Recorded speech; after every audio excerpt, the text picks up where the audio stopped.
Drug abuse அப்படின்ற வார்த்தை ரொம்ப பரவலா பேசப்படுது.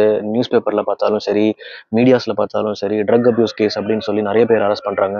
அண்ட் ரீசென்ட்டா கூட பார்த்தீங்கன்னா, actor Srikanth and actor Krishna கூட ட்ரக் அபியூஸ் கேஸ்ல அரெஸ்ட் பண்ணியிருக்காங்க. ஸோ இந்த ட்ரக் அபியூஸ் அப்படின்னா என்னன்னு கேட்டீங்கன்னா, இந்தியாவை பொறுத்தவரைக்கும் என்டிபிசி ஆக்ட் 1985 அப்படின்னு இருக்கு. ஸோ இதுல என்டிபிசி என்னன்னு பார்த்தீங்கன்னா, narcotic drug and psychotropic substances. And இந்த ஆக்ட் பிரகாரம் சில ட்ரக்ஸ் வந்து இந்தியாக்குள்ள வந்து ட்ரேட் பண்ணுறதும் சரி, பொசஸ் பண்ணுறதும் சரி, டிரான்ஸ்போர்ட் பண்ணுறதும் சரி, கன்சியூம் பண்ணுறதும் சரி, இது எல்லாமே ப்ராஹிபிட்டட்.